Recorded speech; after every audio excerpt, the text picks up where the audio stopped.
Hello అండి, అందరికీ welcome to కుచ్చు స్పెషల్ డిషెస్.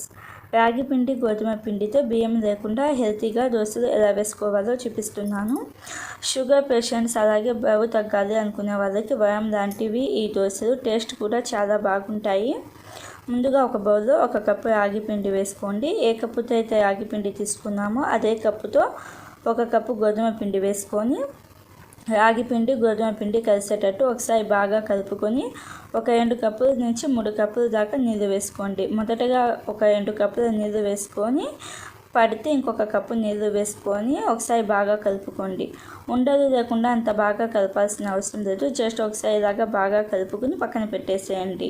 ఏ కప్పుతో అయితే రాగి పిండి తీసుకున్నామో అదే కప్పుతో 1/2 కప్పు మినపగుళ్ళు వేసుకొని 2-3 సార్లు నీళ్ళతో శుభ్రంగా కడిగి మళ్ళీ మంచినీళ్ళు పోసుకొని ఈ మినపగుళ్ళను అలాగే రాగి పిండి గోధుమ పిండి మిశ్రమాన్ని ఒక 3 నుంచి 4 గంటల దాకా నానబెట్టుకోవాలి.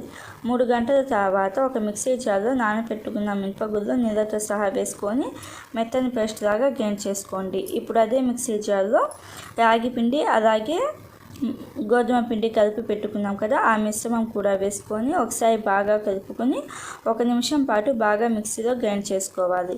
ఇలాగా బాగా గ్రైండ్ చేసుకున్న తర్వాత ఈ దోశ పిండిని ఒక బౌల్లోకి వేసుకోండి. ఒక బౌల్లోకి వేసుకొని ఒకసారి బాగా కలుపుకొని పైన మూత పెట్టేసి ఒక 8 నుంచి 10 గంటల దాకా ఫెర్మెంటేషన్ చేసుకోవాలి. నేను నైట్ నానబెట్టేసాను. నెక్స్ట్ డే మార్నింగ్కి చూపిస్తున్నాను. చూడండి పిండి ఎంత బాగా పులిసిందో.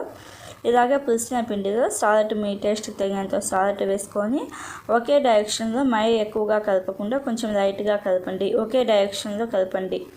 ఇలాగ ఒకసారి బాగా కలుపుకున్న తర్వాత నీళ్ళు అవసరం పడితే కొంచెం వేసుకోండి. నాకైతే నీళ్ళు అవసరం పడలేదు. దోశపిండి కన్సిస్టెన్సీ అనేది ఇలాగా ఉండాలి.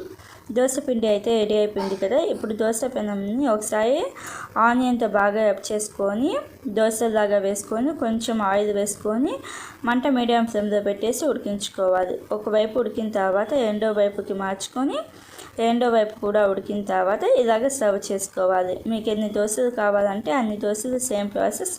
మంట మీడియం ఫ్లేమ్లో పెట్టేసి ఉడికించుకోండి. దోశలు క్రిస్పీగా చాలా టేస్టీగా ఉంటాయి. చిన్నపిల్లలు కూడా చాలా ఇష్టంగా తింటారు.